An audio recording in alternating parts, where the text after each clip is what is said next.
What is up, Rapid Attention YouTube? Welcome to the remove the rest of your interior video for Lil Stu, the 1979 Mazda RX7. So, as you can see, we already have the entirety of the dash structure out, and I want to give you some helpful tips and tricks, okay? So, the tools you're going to need right off the rip.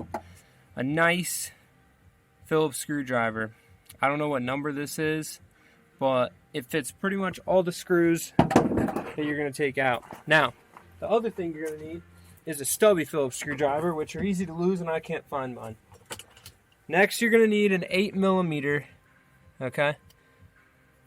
I prefer the nut driver, but you might need a ratchet as well, 1/4-inch drive, little stuff.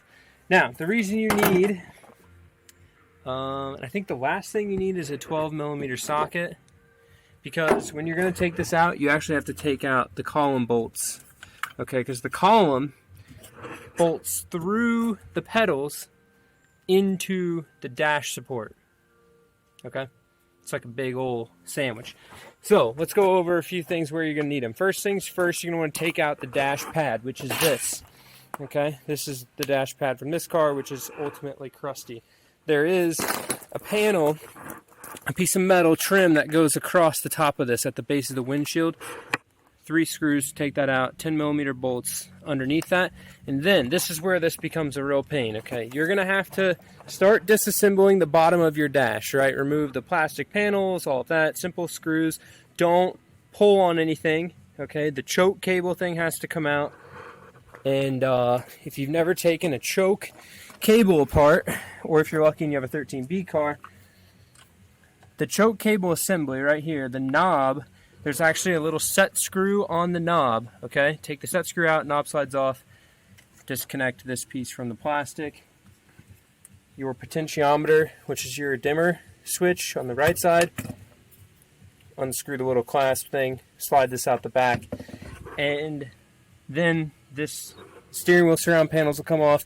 The center console, take your radio and stuff out, pop that off. These little dials actually just, they snap right off the trim pieces. This is your fan switch here.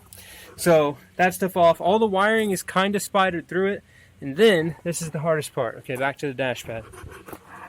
Those 8mm screws, see this stud, this stud, this stud, these two are in the center. These two are in the center.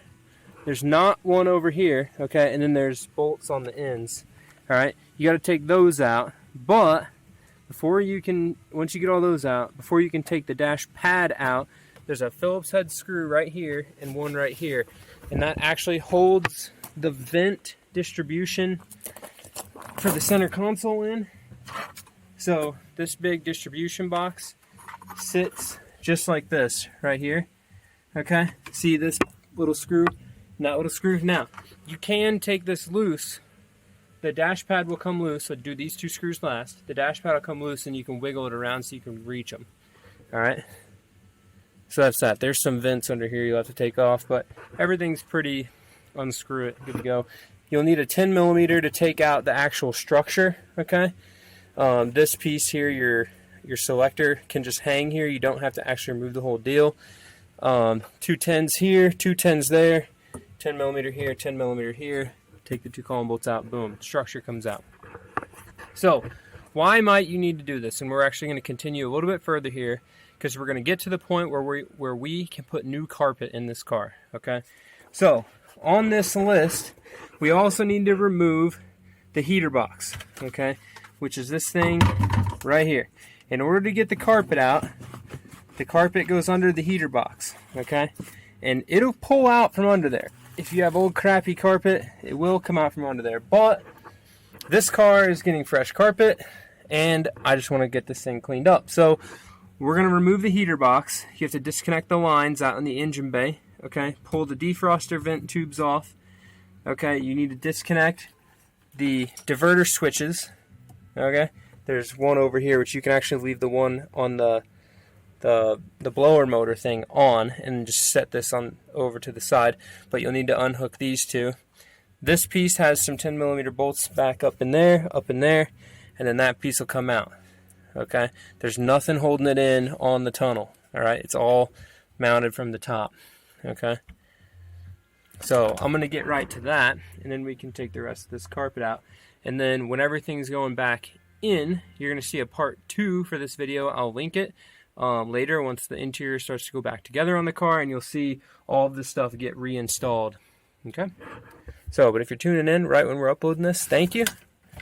This car is a good mess of work. The real reason also that I'm taking all this apart, I'm working on doing the ignition wiring and getting this thing started for the first time, and I don't have power where I need power. So I know these cars fairly well, so I figured I'd just yank the dash out. I can see all the wiring that I need to see and start tracing stuff back, making sure that, like, you know, the fuse box stuff isn't corroded, making sure that nothing's chewed up, getting rid of all the junk radio wiring that's in here, you know, making sure there's not some like old school alarm system in here that's preventing this thing from running, etc., etc. So just kind of doing a once over. We're already here, might as well do it.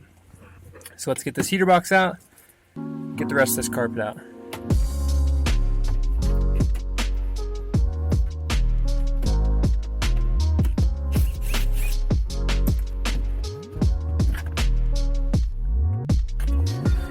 Oh yeah, look at that mouse nest. That ain't nothing. They had more neighbors. These guys were living out in the countryside. Okay guys, so we've got this thing stripped out. You're gonna lose probably some of your nuts and bolts into your dash insulation here. Oh, looks like the speedometer clip is broke. Okay, anyways. So here's what your car looks like with the dash out. If you didn't see the same steps on the rally car, we've ripped all of it out. I did put the heater and stuff back in the rally car too, so you can have defrost. But that dash has like a roll cage and dash bars and stuff going through it. So this is what this looks like. Now, if you saw, I was a little bit mistaken. I had these two studs up here, okay, this one and this one, and it wasn't coming out. And I remembered that there was a mount that held the heater lines in. Now, I couldn't get to this stud with tools that I had, i.e. just trying to shove my hands back up in there. So what I ended up doing is I went ahead and just pulled the AC box out. Okay, now, make sure you discharge your air conditioner. Make sure you take care of all that stuff. Mine's actually dripping some oil out of it. It's also discharged already. All those wires are good. Now, you're going to see some funky stuff on this AC box and some of the wiring. So in the, you know, 70s, 80s when they put these things together, AC was an option, right? So it got added. So this definitely a little bit more of a traditional style add-on that I see. It kind of matches how my silver car is done, but you can see that some of the fasteners don't match the rest of the car because this stuff got added in, sometimes at the dealership, sometimes at the factory. Same thing up here. There was some weird seal stuff going on. See, this like kind of looks like JB Weld, but this like harder seal stuff just globbed on here, so it's kind of hard to get this stuff out. Your AC wiring though, right here, 2 wires, go to the compressor to turn it on. And what's actually neat is that when you activate the AC in the dash, let's let this sit here, it's gonna all fall over. See this little switch right here?